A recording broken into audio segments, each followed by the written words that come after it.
పక్కకి తప్పుకో. అన్నయ్య, ఒక్కసారి నేను రాయితో కొట్టి చంపాలని చూశారు. అది అందరూ చూస్తుండగానే. క్షమాపణ అడగడానికి ఇంటికి వెళ్తే మెడ పట్టుకుని బయటికి గెంటేశారు.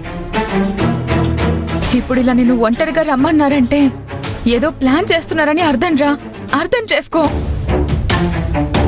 ఇప్పుడు నువ్వు వెళ్ళడం కరెక్ట్ కాదనిపిస్తుంది. వెళ్ళొద్దురా అన్నయ్య. మహేష్ గారి గురించి నీకేం తెలుసు? నువ్వు ముందు తప్పుకో. అది కాదురా, ప్రస్తుతం ఆయన మైండ్ సెట్ అస్సలు బాలేదు. నిన్నేమైనా చేస్తే? అప్పుడంటే ఆ కోపంలో అలా ప్రవర్తించాడు. ఇప్పుడు అలా కాదు.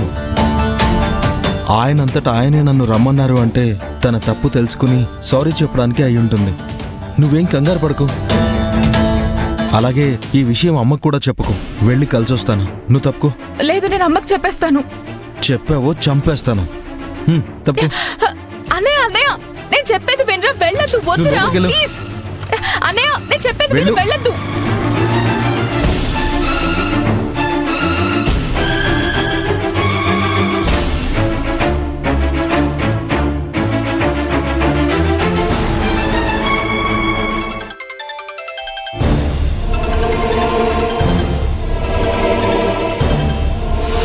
చెప్పు ప్రసన్న. నువ్వు వెంటనే అన్నయ్యకి కాల్ చేసి ఏదో ఒకటి చెప్పి ఇంటికి పంపించొదినా. ఏమైంది? ఎందుకంత కంగారుగా ఉన్నావు? మహేష్ గారు రమ్మన్నారని ఆయన్ని కలవడం కోసం అన్నయ్య వెళ్ళాడొదినా.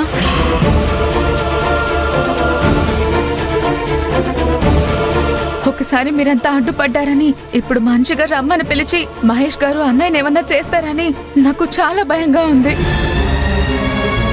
వెళ్ళనివ్వకుండా ఆపాలని నేను చాలా ప్రయత్నం చేశాను. అయినా నా మాట వినకుండా వెళ్ళిపోయాడు. తనకు కాల్ చేసి అక్కడికి వెళ్లకుండా వెనక్కి రప్పించొదినా ప్లీజ్. సరే సరే, నువ్వు భయపడకు, నేను మాట్లాడతాను. అవును, ఎక్కడ కలుస్తాడు అని చెప్పి వెళ్ళాడా? చెప్పలేదు వదినా. సరే, నేను అశ్విన్ కి ఫోన్ చేసి మాట్లాడతాను.